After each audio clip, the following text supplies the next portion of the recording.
Hello বন্ধুরা, আজকে আমি চলে এসেছি আরেকটা নতুন ভিডিও নিয়ে। আচ্ছা, অনেক তো হলো নতুন রান্নার ট্রাই করা, এবারে একটু পুরনো বাঁধাধরা রান্নায় ফেরা যাক। কাল ছিল রবিবার আর তার উপরে ছিল পয়লা বৈশাখ, তাই রবিবার হলে আমার মাথায় দুটো জিনিস আসে।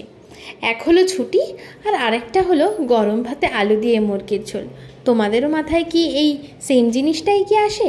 তাহলে কমেন্ট বক্সে জানাতে কিন্তু ভুলো না। তাই কালকেই বানিয়ে ফেললাম এই কষা মাংসের ঝোলটা। ছোটোবেলায় বাবা যদি রবিবারে মাংস নিয়ে না আসতো, তাহলে সেই রবিবারটা আমার কাছে কেন জানি না রবিবার বলে মনেই হতো না।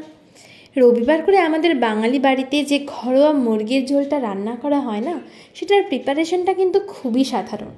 সাধারণ হলে কি হবে, স্বাদে কিন্তু কোনো ঘাটতি থাকে না অসাধারণ হতে। আজকাল চিকেনের হাজার রকম রেসিপি বেরিয়ে গেছে, কিন্তু এই রেসিপির কাছে যেন সব কিছুই পিছিয়ে যায়।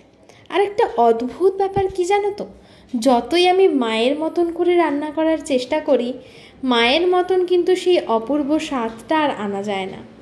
তোমাদেরও যদি মায়ের হাতের মুরগির ঝোল পছন্দ হয়, তাহলে কিন্তু কমেন্ট বক্সে বন্ধুরা জানিয়ে দিও। আজকের মতন এইটুকুই। তো আমি পয়লা বৈশাখে এই চিকেনের ঝোলটা কালকে রান্না করেছিলাম। তোমরাও যদি বাড়িতে এরকম নতুন নতুন কিছু বা কিছু ভালো কিছু রান্না করে থাকো, তাহলে অবশ্যই কিন্তু কমেন্ট বক্সে জানাতে ভুলো না। আজকের মতন এইটুকুই, দেখা হবে পরের ভিডিওতে। আর ভিডিওটা যদি তোমাদের ভালো লেগে থাকে, তাহলে অবশ্যই লাইক, শেয়ার অ্যান্ড চ্যানেলটা সাবস্ক্রাইব করতে ভুলো না।